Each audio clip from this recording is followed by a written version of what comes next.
بسم اللہ الرحمن الرحیم الحمد للہ والصلاة والسلام علی رسول اللہ وبعد۔ جمعیت اہل حدیث سندھ صوبہ سندھ کی سطح پر اہل حدیث کا قدیم ترین نظم ہے۔ محدث دیار سندھ شیخ العرب والعجم سید بدیع الدین شاہ راشدی رحمہ اللہ نے سندھ میں تحریک عمل بالحدیث اور دعوت توحید و سنت کو جمعیت اہل حدیث سندھ کے نام سے منظم و مربوط کیا اور اہل حدیث کی دعوت قرآن و حدیث اور خدمت توحید و سنت کے لیے ایک پلیٹ فارم مہیا کیا۔ آج صوبہ سندھ میں ہزاروں اہل حدیث مساجد، سینکڑوں مدارس اور لاکھوں افراد کی صورت میں جو مسلک اہل حدیث کی قوت و طاقت اور پھیلاؤ ہے، یہ سب بفضل اللہ تعالی جمعیت اہل حدیث سندھ کی دعوتی و تبلیغی اور اصلاحی جہود و مساعی کا نتیجہ ہے۔ جمعیت کے ضلعی امراء و ناظمین اور دیگر انتظامی ذمہ داریوں پر فائز حضرات، خطباء، دعات و مبلغین، مدرسین و معلمین دعوت و تبلیغ، تعلیم و تعلم اور رفاہی امور کی انجام دہی میں مصروف عمل ہیں۔ وسائل کی کمی، مشاہرجات کی قلت، قدم قدم پر مخالفین کی طرف سے رکاوٹوں کے باوجود یہ قافلہ صدق و وفا پوری استقامت اور وفاداری کے ساتھ رواں دواں ہے۔ جمعیت اہل حدیث سندھ اور اس کی خدمات کا مختصر تعارف۔ مؤسس و بانی شیخ العرب والعجم سید بدیع الدین شاہ راشدی رحمہ اللہ، امیر شیخ الحدیث والتفسیر علامہ عبداللہ ناصر رحمانی حفظہ اللہ، ناظم اعلیٰ شیخ ڈاکٹر عبدالحفیظ سمو حفظہ اللہ۔ اہداف و مقاصد: قرآن و حدیث کی بالادستی کے لیے کوشش کرنا، دعوت و تبلیغ کے میدان میں مؤثر کردار ادا کرنا، مساجد و مدارس کا قیام کرنا، اسلامی اخوت کو فروغ دینا، ملک میں اسلامی معاشرے کے قیام کے لیے جد و جہد کرنا۔ منہج: دعوت دین توحید و سنت کی بنیاد پر دینا، قرآن و حدیث کے ساتھ مضبوط تعلق فہم سلف صالحین کی روشنی میں قائم کرنا، دعوت و تبلیغ اور جمیع دینی معاملات میں شرعی خطوط اور منہج سلف کی مکمل پیروی کرنا۔ خدمات: الحمدللہ سن 2024 تک 1310 مساجد تعمیر کی جا چکی ہیں اور مزید 9 مساجد زیر تعمیر ہیں۔ جمعیت کے تحت علوم اسلامیہ کے 21 مدارس قائم ہیں اور شعبہ تحفیظ القرآن کے 131 مدارس قائم ہیں۔ شعبہ خدمت خلق کے تحت اسلامی لٹریچر کی طباعت، کنویں، سولر واٹر پمپ اور ہینڈ پمپ کی تنصیب کی گئی ہے۔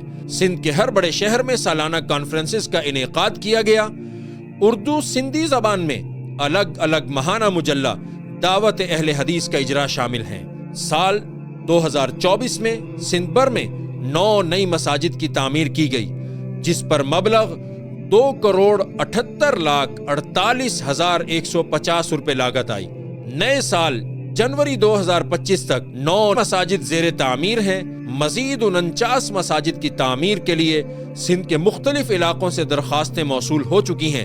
Multi media cell multimedia کے ذریعے دعوت و تبلیغ کا انتظام، جس میں علماء کرام اور بالخصوص شیخ الحدیث علامہ عبداللہ ناصر رحمانی حفظہ اللہ کے خطبات، بیانات، ماہانہ و ہفتہ وار دروس اور تفسیر القرآن وغیرہ کی ریکارڈنگ اور پھر ان کی نشریات، نیز آن لائن کلاسز کا سلسلہ بھی جاری ہے۔ مستقبل میں بعض اہم علمی و منہجی کتب پر دروس کی ریکارڈنگ اور آن لائن کلاسز کے اجرا کا بھی پروگرام ہے۔ ملٹی میڈیا کے اس عظیم دعوتی پروگرام کے سالانہ اخراجات کا تخمینہ 30 لاکھ روپے ہے۔ جمعیت کے تحت قائم چند معروف مرکزی ادارے: المہد السلفی للتعلیم والتربیہ کراچی، مدرسہ تعلیم القرآن والحدیث حیدرآباد، جامعہ شمس العلوم بدین، جامعہ عمر فاروق گاہ خرچ تھرپارکر، جامعہ بدیع العلوم نیو سعید آباد، معہد بدیع الدین الاسلامی کراچی، جامعہ بدیع العلوم مٹھی تھرپارکر۔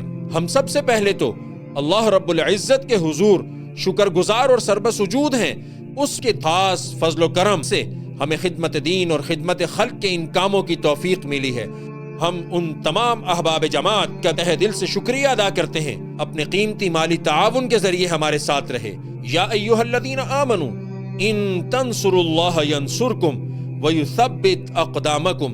اے ایمان والو، اگر تم اللہ یعنی اس کے دین کی مدد کرو گے تو اللہ تعالی تمہاری مدد کرے گا اور تمہیں ثابت قدمی عطا فرمائے گا۔ فرمان نبوی صلی اللہ علیہ وسلم ہے، واللہ فی عون العبد ما کان العبد فی عون اخیہ، صحیح مسلم۔ اللہ تعالی اس وقت تک بندے کی مدد کرتا رہتا ہے جب تک بندہ اپنے بھائی کی مدد میں لگا رہتا ہے۔ اللہ تعالی تمام احباب کو جزائے خیر عطا فرمائے۔ آپ تمام احباب سے دعاؤں کی التماس ہے۔ جزاکم اللہ خیرا وبارک اللہ فیکم، والسلام علیکم ورحمۃ اللہ وبرکاتہ۔